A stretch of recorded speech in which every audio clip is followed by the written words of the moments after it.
Igreja de Jesus Cristo, presente aqui no santuário e nos acompanhando em todos os cantos da terra pela internet, paz seja contigo. Eu quero compartilhar com você hoje a palavra do Senhor que já foi lida durante o culto, o livro de Efésios. Nós estamos quase terminando, começamos a fazer uma série de sermões desde o primeiro capítulo do livro de Efésios, iremos até o final, faltam poucos capítulos. Hoje vamos conversar sobre o capítulo 4, que já foi lido alternadamente para a igreja, mas nós vamos destacar, para fundamentar a nossa fala nesta noite, 3 versículos. O versículo 1 ao 3º de Efésios 4, essa porção maravilhosa da Santíssima Palavra do nosso Deus, que diz assim, Efésios 4, de 1 a 3. E por isso eu, o prisioneiro no Senhor, peço que vocês vivam de maneira digna da vocação a que foram chamados, com toda a humildade e mansidão, com longanimidade, suportando uns aos outros em amor, fazendo tudo para preservar a unidade do Espírito no vínculo da paz. Pai Santo, nós já oramos buscando a Tua iluminação, mas queremos, pela nossa falta de fé, insistir que Teu Espírito Santo ilumine os nossos corações, retire as escamas dos nossos olhos, para que possamos entender qual é a Tua santa, perfeita e agradável vontade para as nossas vidas. Desarma, Pai Santo, os nossos conceitos, os nossos preconceitos e torna o nosso coração solo fértil para que a semente da Tua palavra germine, produzindo grandes, belos e permanentes frutos. Esta é a nossa oração, com esperança no nome de Jesus. Amém. O título da minha meditação já está no próprio texto que nós lemos, Vivendo de modo digno da vocação, vivendo de modo digno da vocação. E por que eu vou falar vivendo de modo digno da vocação? Se eu estou aqui propondo, e o próprio apóstolo Paulo coloca isso já aqui no primeiro versículo, peço que vocês vivam de maneira digna da vocação, é porque há uma maneira de viver que é indigna da vocação, né? Esse contraponto é fácil de perceber. Existe a forma digna de você caminhar de acordo com a vocação, ou seja, o chamamento. Você foi convocado, chamado para andar com Jesus. E este andar com Jesus pressupõe um certo estilo de andar. E esse estilo de andar não é a passada, não. Porque a passada cada um anda de um jeito, né? Uns andam parecendo que está desfilando, outros andam meio igual pato, outros andam igual galinha na água. Cada um tem um jeito de andar. Não é deste jeito que nós estamos referindo e nem que o Paulo propôs. É um estilo de vida. É como você funciona no dia a dia. Tem 2 tipos de pessoas funcionando no dia a dia. Um tipo de pessoa é aquela pessoa que foi convocada por Jesus para andar com Ele. E o outro tipo de pessoa. Nós queremos falar sobre o primeiro grupo, como vive ou como é a forma digna de andar de uma pessoa que foi chamada por Jesus.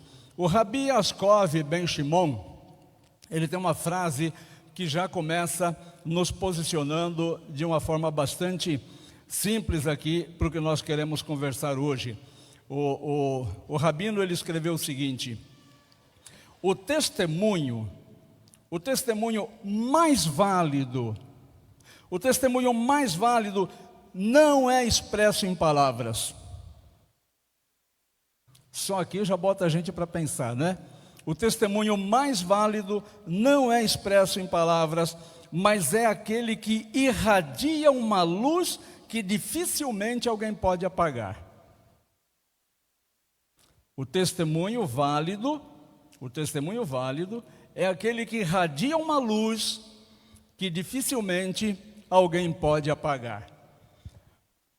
E esse conceito é muito interessante porque me faz lembrar de uma fala de Jesus, que eu já mencionei aqui, que é citada de forma geralmente muito equivocada pelas pessoas, quando as pessoas dizem assim, deixa a luz de Cristo brilhar em você, deixa a luz de Deus brilhar em você, a luz do Evangelho tem que brilhar em você. Aí vem Jesus e muda tudo. Aliás, a palavra de Jesus sempre muda tudo. Quem não quer ter a vida melhorada, quem não quer ter a vida evoluída, não ouve Jesus. Porque quando Jesus fala, é para tirar a gente do andar que a gente está e colocar a gente no andar de cima sempre, todas as vezes. E aí vem Jesus e coloca primariamente, lá 2000 anos, de forma totalmente diferente do que falamos hoje em dia. Jesus diz assim, assim brilhe a tua luz diante dos homens, para que vejam as tuas obras e glorifiquem o teu Pai que está no céu. Percebe? Então não é deixa a luz de Jesus brilhar em você, não é isso. Mas que brilhe a tua luz diante dos homens, ou seja, que o teu estilo de vida, que o teu jeito de viver brilhe diante das pessoas, e as pessoas vendo o teu estilo de vida, a tua forma de viver, elas glorifiquem o Pai que está no céu. Ela olha para você e diz assim, que vida espetacular, que vida extraordinária que tem essa pessoa, Deus só pode ser com essa pessoa, não é possível. É uma pessoa diferente, ela tem um jeito de falar diferente, ela tem um jeito de pensar diferente, ela tem um jeito de fazer as coisas diferente. Essa pessoa é um homem de Deus, essa pessoa é uma mulher de Deus. A luz dessa pessoa brilha, porque Deus pode ser, com certeza, a energia dela. É isso que acontece. Nos 3 primeiros capítulos de Efésios, a gente leu Paulo falando tudo o que Deus fez por nós. Isso acontece nos 3 primeiros capítulos de Efésios. Paulo vai explicar nesses 3 primeiros capítulos por que Deus te escolheu. Por que Deus escolheu você? Você já parou para pensar sobre isso? Por que Deus chamou você no meio de bilhões de pessoas do mundo? Por que Ele chamou você exclusivamente? Paulo fala isso. Mas Paulo também explica, nos 3 primeiros capítulos, a questão de termos sido perdoados. Esse é outro ponto fascinante, porque se você não se sente perdoado, você não consegue perdoar. Porque quando nós nos sentimos perdoados, quando nós reconhecemos o tamanho pecador que nós somos, e quando nós reconhecemos que mesmo assim o Senhor nos perdoou, sendo totalmente indignos, e Deus nos perdoou, não há a menor razão porque eu não possa passar esse perdão para frente. Nesses 3 primeiros capítulos também, o Paulo explica da nossa reconciliação com Deus. E ele diz, falando do nosso afastamento com Deus, eu até fiz esse apontamento na noite que eu abordei isso, ele explica, para confrontar sempre, né? Hoje nós chamamos as pessoas afastadas de Deus, que são pessoas que estão equivocadas, que estão adormecidas, que estão desviadas, que estão desigrejadas, que estão... Não, Paulo chega e chama essa pessoa afastada de Deus de pessoa morta. Morta. É uma expressão dura, né? Mas é assim que o apóstolo Paulo fala. Se a gente não concordar, pode ir lá reclamar com o apóstolo Paulo. Mas essa é a expressão que ele usa para se referir a quem vive uma vida afastada de Deus. E ele diz que nós éramos mortos e fomos reconciliados, trazidos à vida, fortalecidos pela graça de Deus. É isso que acontece nos 3 primeiros capítulos. E aí ele vai mostrar que nada disso foi conquistado pelo nosso mérito. Isso é extraordinário na teologia reformada. Nada disso foi dado para você porque você pudesse merecer, ou porque você pudesse fazer alguma coisa em troca. E quantas vezes nós tentamos trocar com Deus. Hoje eu vi uma aula do Daniel magnífica, hoje pela manhã, que ele falou exatamente isso. Às vezes nós queremos meio que contar pontos com Deus. Mas se eu fizer isso e aquilo, vou fazer uma semana de jejum, porque aí quem sabe eu consigo convencer Deus a mudar de opinião, né? Como se Deus fosse lidar com a gente de acordo com o que nós merecêssemos. Se nós fôssemos receber o que nós merecíamos, vocês sabem muito bem qual seria o nosso destino. Mas não foi isso que Deus fez, e por isso chama graça, porque Deus te amou independente do que você pode trazer de retorno para Ele. O que nós podemos dar para Deus? Eu sou dizimista, isso é obrigação. Eu frequento as reuniões, isso é disciplina espiritual. Eu sou uma pessoa boa, mas isso é dever. Então não tem nada que nós possamos fazer para comprar a nossa salvação. E agora, a partir do capítulo 4, Paulo muda de direção. Paulo para de falar sobre aquilo que Deus fez para a gente, que ele falou nos 3 primeiros capítulos, e ele passa a mostrar como que nós devemos viver a nossa fé. Como que nós devemos viver sendo pessoas alcançadas pela graça de Deus. O que Paulo vai mostrar no capítulo 4 é que essa graça que nós recebemos de Deus, esta vocação que nós recebemos de Deus, ela não vai mudar só o nosso destino. Ela não vai mudar somente o nosso interior. Se nós acharmos que ficou só aqui e que parou aqui, isso é convencimento. Por isso que tem muita gente na religiosidade convencida e não convertida. Aquelas pessoas que dizem assim: eu tenho certeza da minha salvação. Então você não precisa nem de Deus mais. Tem tanta certeza da salvação que não precisa mais nem de Deus para salvar. A graça com que Deus nos alcança, ela explode de dentro para fora. Ela muda o nosso destino e ela transforma o nosso modo de viver. Isso é apontado também em muitos lugares do Evangelho. Aquele que roubava não rouba mais, aquele que mentia não mente mais, aquele que se prostituía não se prostitui mais, aquele que se drogava não se droga mais. E nós podemos ir acrescentando infinitos outros exemplos na vida de uma pessoa que foi resgatada pela graça, que teve o seu coração verdadeiramente transformada, que não é convencida, mas é convertida. Porque isso salta do seu coração e explode para o lado de fora. Uma vida restaurada sempre produz uma vida diferente. Uma vida restaurada sempre produz uma vida diferente. Nos versículos 1 a 3, nós lemos lá essa expressão do Paulo: vivam de modo digno da vocação. Vivam de modo digno da vocação. Esse é um apelo que o apóstolo faz. Viver do modo digno da vocação não é viver para merecer a salvação. Não é ter uma vida diferente para merecer a salvação de Deus. É o contrário. É ter uma vida diferente justamente porque já fomos alcançados pela graça. É inverter o polo. Muita gente diz: eu vou ter uma vida diferente para alcançar a graça de Deus.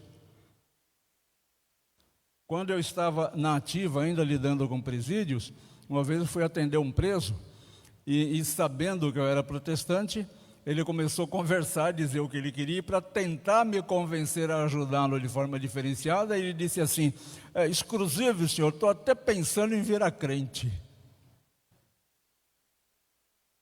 Não adianta mudar só o seu exterior sem mudar o interior. Não é assim que funciona. Você não consegue as coisas com Deus porque você passou a ser diferente. Porque se você passa a ser diferente pela tua própria iniciativa, se você parou de usar álcool, vou parar de usar álcool, se for assim um dia você volta. Por isso que o lema dos Alcoólicos Anônimos é: só por hoje eu não vou beber, porque é um dia de cada vez. Os Narcóticos Anônimos: só por hoje não vou usar droga, um dia de cada vez. E aí vem Jesus e diz: se o Filho te libertar, verdadeiramente sereis livres. E aí não é só um dia de cada vez, é uma liberdade para sempre. Então não é porque você foi alcançado pela graça, mas é justamente porque você foi transformado por esta graça. Transformado por essa graça. E o Paulo vem mostrar exatamente isso para a gente. Ele mostra essa situação quando ele nos coloca diante do poder da palavra de Deus. Não merecer a salvação, mas porque já fomos alcançados pela salvação. E essa vida que Paulo está se referindo aqui, esse modo digno de viver, de acordo com a vocação que nós recebemos, ela vai se revelar de forma prática, meus irmãos. Não é de forma teórica. Por isso que eu citei o Rabino aqui no começo da mensagem. Não é com palavras, não é com palavrório, é com vida prática. Essa transformação, ela vai aparecer em atitudes muito práticas, como por exemplo humildade. Você não vê cristão arrogante, você não vê cristão orgulhoso. E se for orgulhoso, se for arrogante, não é cristão. É só pegar um exemplo de Jesus. Outro tipo de atitude de uma pessoa transformada é a mansidão. Ah, mas a pessoa não fica brava? Fica. A pessoa não fica irada? Fica. Mas a ira não toma conta da vida dela. Ela fica irada pontualmente com aquilo que mereceu a sua ira, não com o entorno, não com o resto da vida e nem com o resto do dia. Se não faz igual aquela pessoa tem um problema em casa, não teve condição de fora de casa, não teve condição de resolver esse problema fora de casa, vem para casa e desconta na esposa a sua raiva, desconta nos filhos a sua raiva, desconta na família a sua frustração. A coisa aconteceu de manhã, a pessoa volta para casa no final do dia e vai descontar em quem está do lado dele, de quem caminha com ele, as suas mazelas, as suas frustrações. Não, o cristão, ele se irrita, ele fica bravo, mas pontualmente. E se ele for mais evoluído ainda, ele fica bravo com aquilo que Deus fica bravo. Ele tem raiva daquilo que Deus tem raiva. Esse é o critério. Uma pessoa transformada tem paciência. E quem tem paciência não é escravo da ansiedade. Uma pessoa transformada tem amor. E é difícil amar. É difícil amar. Por isso que amar é verbo. Amar é ação. A gente tem que fazer coisas que demonstrem o amor. O amor é substantivo, mas amar é verbo, amar é ação.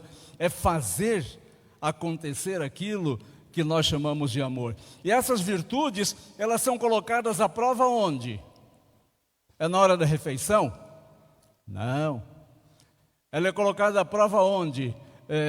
Na caminhada pela calçada? Não.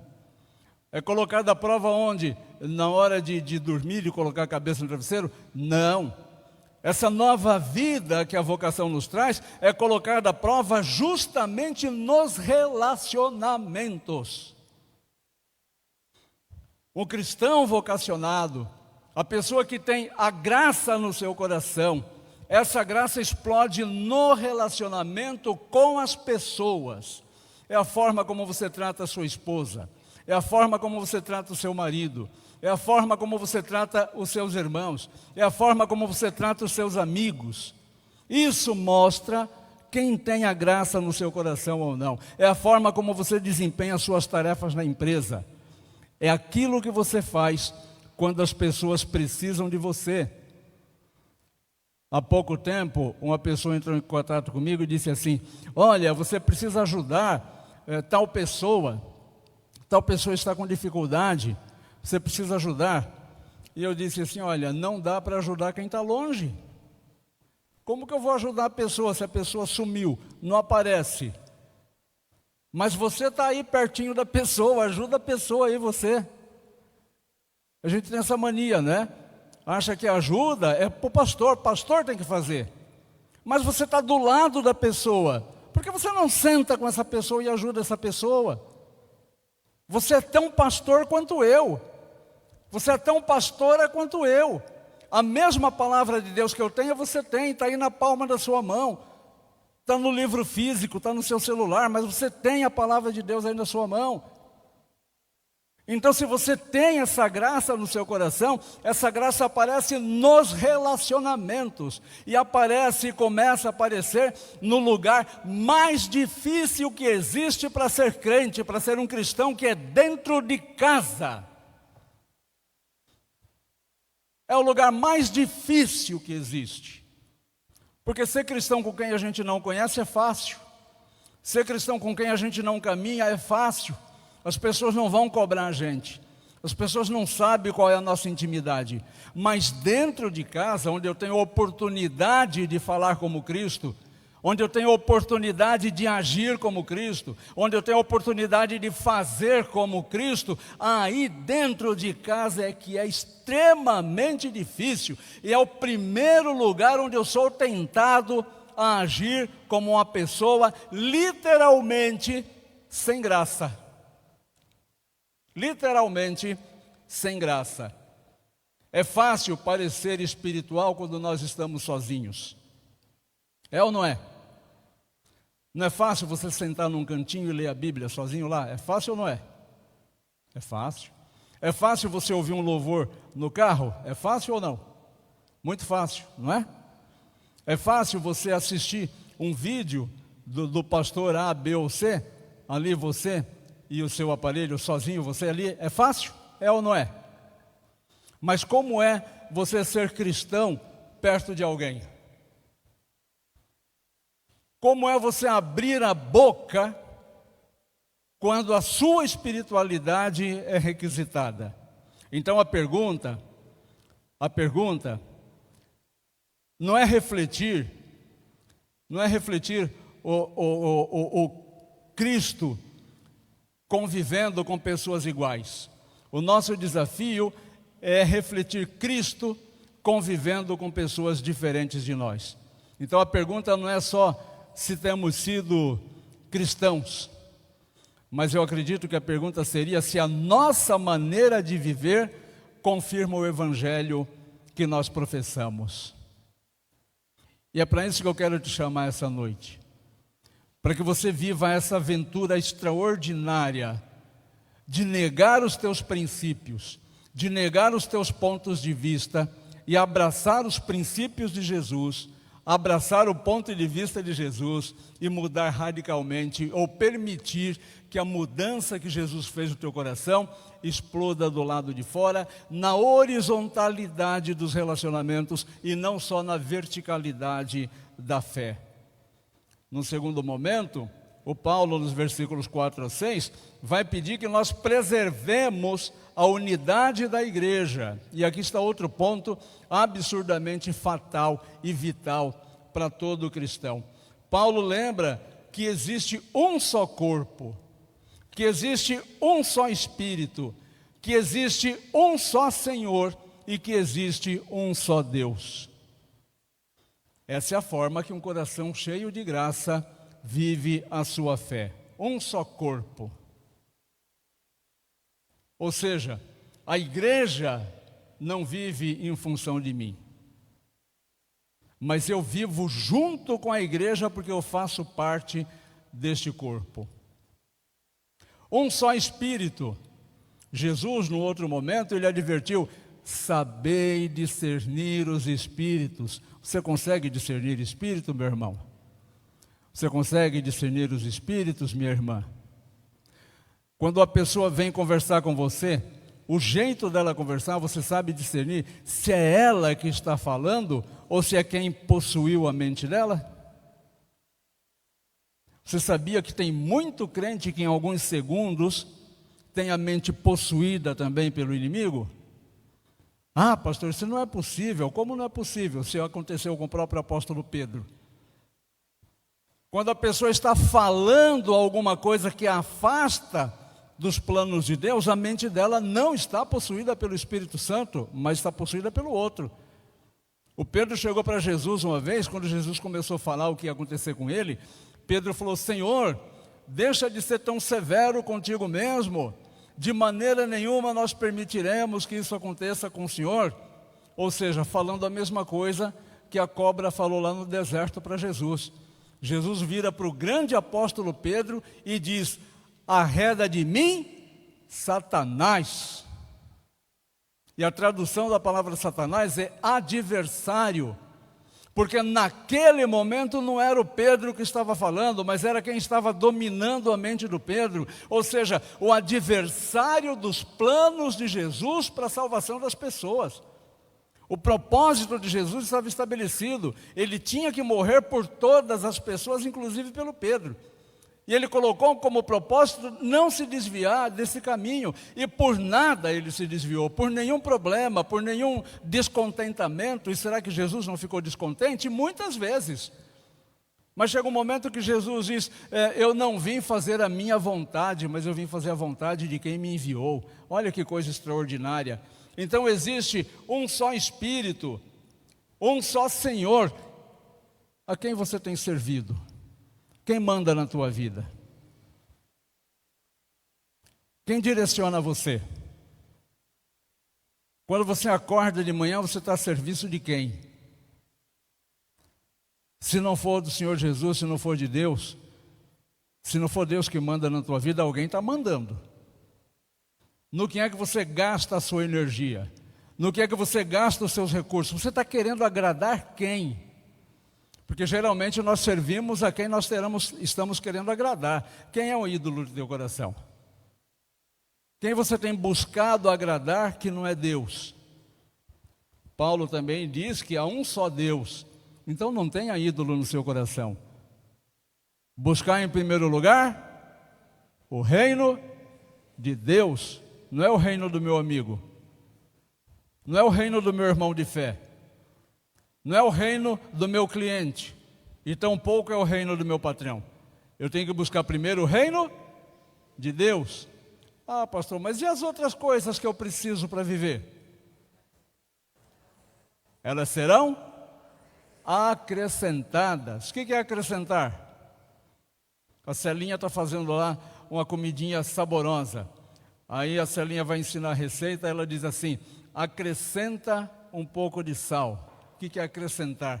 É colocar alguma coisa no que já tem. Então, se ele diz que todas as outras coisas te serão acrescentadas, ele está dizendo para você: não tenha medo, eu sei o que você precisa para viver. E o que você precisa para viver não só te será dado, como será acrescentado. Você vai receber muito mais coisa do que você pediu. Porque eu sei do que você precisa. Aliás, foi abordado ontem também pelo pastor Maurício. Então, o nosso papel aqui não é provar a unidade da igreja, porque a unidade da igreja não foi criada por nós. Ela foi estabelecida por Deus. A unidade da igreja foi estabelecida por Deus. Então, o nosso papel como cristãos, não é fabricar a unidade da igreja, mas preservar a unidade da igreja.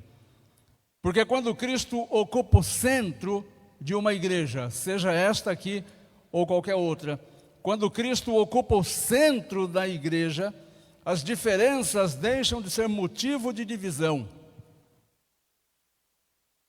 Quando eu era seminarista em São Paulo, tinha uma igreja grande numa avenida, e um casal de pastores eram os donos, literalmente, da igreja. E aí eles brigaram. A mulher saiu, alugou um salão enorme bem na frente, do outro lado da rua, botou um nome semelhante e começou outra igreja lá. Então, esse é o câncer das igrejas evangélicas de forma geral. As pessoas brigam não é por questão doutrinária, não é por questão teológica, são por diferenças pessoais. Eu não quero mais cultuar com você, vou abrir a minha própria igreja. Tem gente que diz isso. Até o Chico Anísio fez uma sátira com isso, né? Pequenas igrejas, grandes negócios. Porque tem gente que quer igreja para satisfazer o seu ego, colocar o seu estilo de vida, aquilo que ele acredita, por maior que seja a heresia, simplesmente porque na grandeza dele, ele não podia cultuar com o irmão que pensava diferente. Nós não fabricamos unidade, nós precisamos preservar. Cristo é o centro da igreja. E quando isso acontece, as diferenças deixam de ser motivo de divisão e passam a ser oportunidade de crescimento, oportunidade para exercermos a graça, oportunidade para exercermos a paciência, oportunidade para exercermos o amor. Porque vamos convir, tem gente que é difícil de amar, não tem? Fala a verdade, tem umas pessoinhas que a gente faz pós-doutorado para aprender a amar aquelas pessoinhas, né? Outras são bem fáceis, quem amar o seu Vertúlio, por exemplo. Amar o Vertúlio é tchucu-tchucu. O Vertúlio é fácil demais amar esse moço aí. Mas amar um cara que nem eu, aí dá trabalho, né, Ritinha? Aí dá trabalho. Então, dependendo da dificuldade que a pessoa tem, a gente se afasta dela. Essa pessoa é difícil, essa pessoa é complicada, e eu quero me juntar com aquelas pessoinhas mais tchucu-tchucu, que são mais fáceis de amar, que me questionam menos, que me confrontam menos. Quando uma igreja é madura, quando a minha fé é madura, nós exercemos a graça, a paciência e o amor. Igreja forte nunca foi aquela onde todos pensam igual. Isso não é igreja forte. Igreja forte é aquela onde todos colocam Cristo acima das diferenças. Igreja onde todos pensam igual é igreja alienada. Nós temos o dever e o direito de pensar diferente. Tanto que aqui tem corintiano, palmeirense, santista, até São Paulino, né, Mauro? Tem aqui também. E está todo mundo sentado junto aqui. Então, o que é que nos une? Hein? Quem? Cristo. Cristo é o que nos une. O que nos une é Jesus e não as nossas diferenças. No versículo 7 a 16, para terminar, caminhando aqui para o encerramento, o Paulo, ele sugere que nós sirvamos para o crescimento do corpo. E para isso, Cristo contribuiu ou distribuiu dons para o seu povo, para que toda a igreja cresça. Ninguém recebeu todos os dons. Ninguém. Mas todos receberam algum dom. É estranho quando alguém diz para mim assim: pastor, eu não tenho nenhum dom. Tem. Algum dom você tem. E esse dom que Deus te deu, que é pelo menos um, não foi dado para o seu próprio proveito, para a sua vaidade. Foi dado para que você use para o crescimento da comunidade, para servir a comunidade. Aqui está o maior de todos os dons, como o Maurício falou ontem, é o servir. Então você quer saber qual é o seu dom? Olha para você mesmo e veja de que forma que você está servindo a igreja. Como você se sente bem servindo a igreja. Eu perguntei para uma diaconisa muito querida, que eu gosto muito esses dias. Falei assim: o que te faz feliz na igreja? Que tipo de trabalho na igreja deixa o seu coração quentinho? E ela respondeu: esse que eu faço.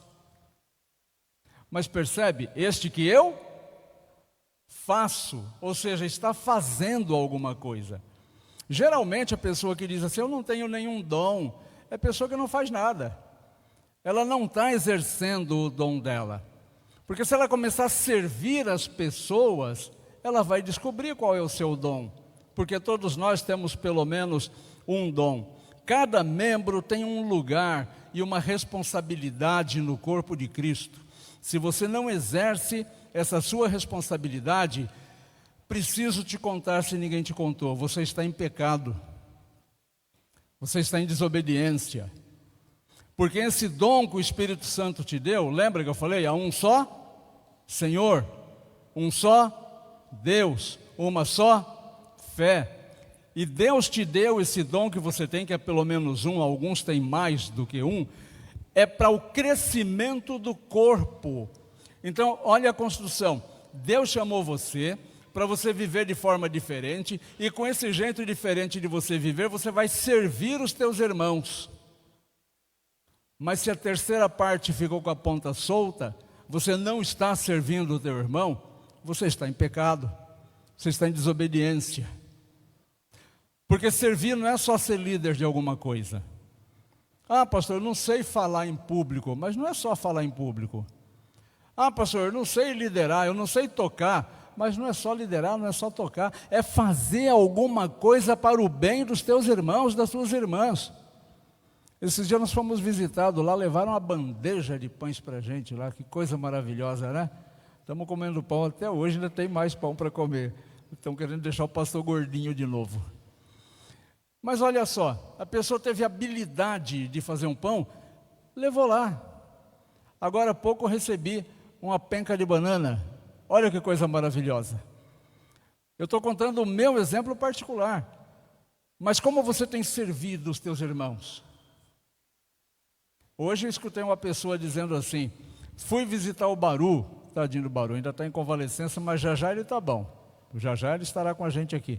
E a pessoa disse assim, eu fiz uns pães e levei para o Baru. Olha que coisa fantástica.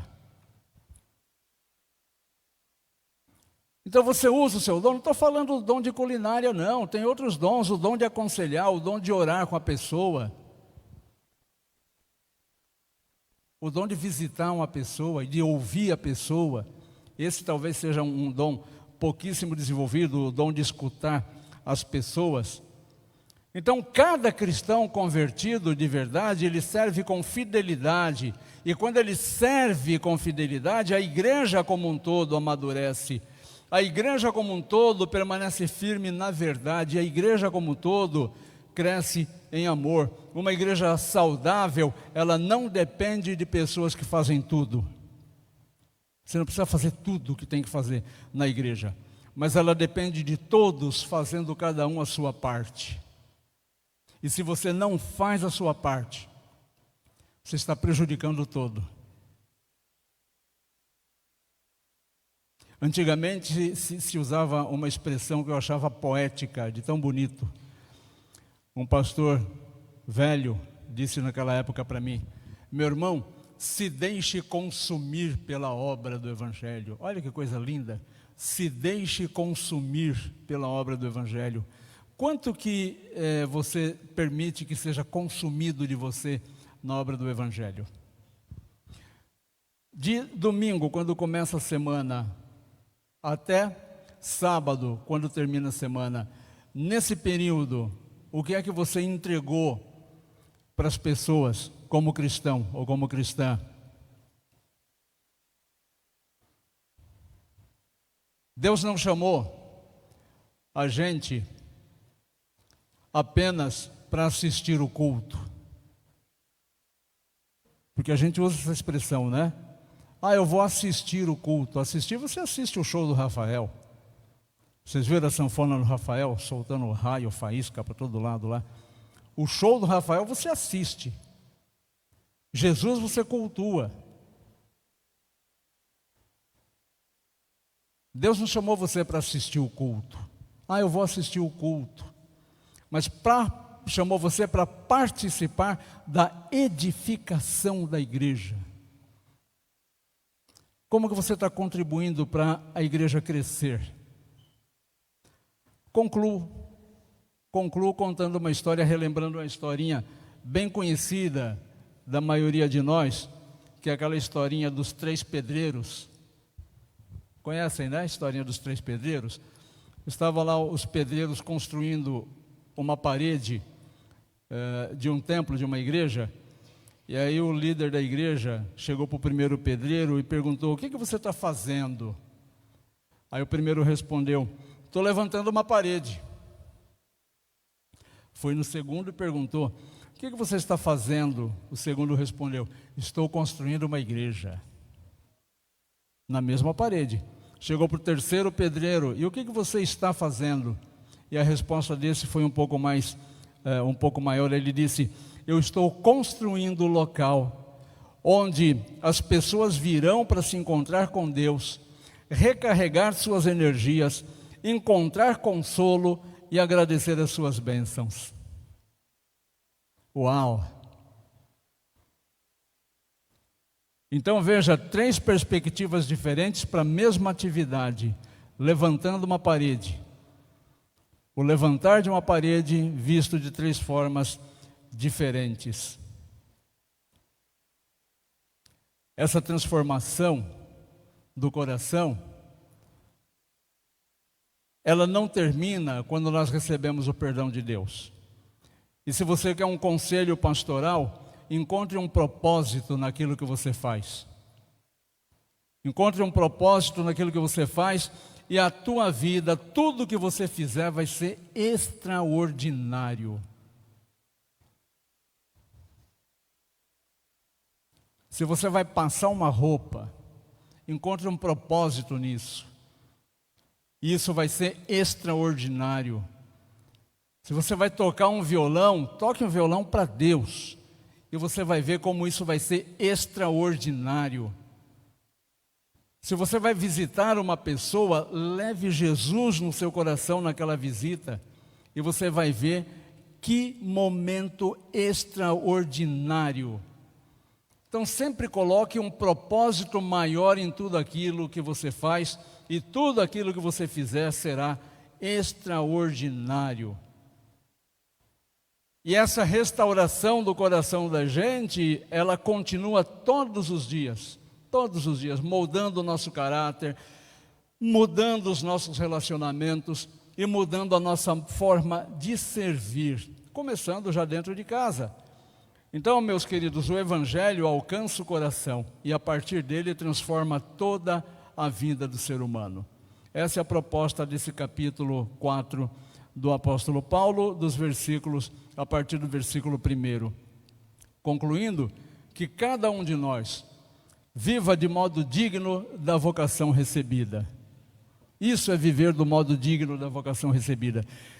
Se não é esse estilo de vida, se não é viver do modo digno que Jesus chamou você para viver, você está vivendo apartado, alongado de Jesus. E isso é perigoso. Isso é perigoso. Uma vez uma pessoa muito teimosa, começou a me perturbar tanto que eu disse para a pessoa não queria mudar de vida, e tem gente que não quer mudar de vida. Eu disse assim: olha, está no inferno, abraça o diabo. Ah, pastor, mas você falou isso para ele? Jesus falou para Judas. Judas, o que você tem que fazer, vai e faz logo. Fica enrolando não, vai e faz logo o que você tem que fazer. Então, meus queridos, eu espero do fundo do meu coração que você que compõe a igreja, que faz parte da igreja, construa ou ajude a construir uma igreja que seja conhecida não apenas pela boa doutrina. A gente ouve isso, né? A igreja presbiteriana tem uma doutrina sólida porque ela se fundamenta só pela palavra. Não, não é só isso não. Não é por uma igreja que enfrenta seus problemas, que tem uma boa administração financeira, não. Eu quero, e Jesus quer, como o apóstolo Paulo quis, que essa igreja seja reconhecida pela vida que os seus membros demonstram. Quando você estiver lá fora, perto de alguém, conversando com alguém, caminhando com alguém, bota isso na tua cabeça e no teu coração. Você está levando o nome da igreja junto. Essa pessoa vai olhar para você e vai dizer assim: você é da igreja tal, você é diferente. Eu passei por uma igreja e quando eu fui evangelizar os vizinhos, uma pessoa disse assim: ah, você é o pastor da igreja tal? Sou. Da igreja da senhora tal? Sim. Deus me livre daquela igreja. Não passo nem na frente. Deus me livre daquela mulher. Essa mulher levava no coração dela o nome da igreja. mas o que ela estava fazendo com a vida dela representando a igreja. O que você está fazendo com o nome da tua igreja quando você sai daqui? O que as pessoas que convivem com você recebem a partir daquilo que você recebeu aqui na igreja? Então, que cada um de nós vivamos de modo digno da vocação recebida, ou seja, preservar a unidade do corpo de Cristo e servir com alegria para a glória de Cristo. Amém? Glória a Deus.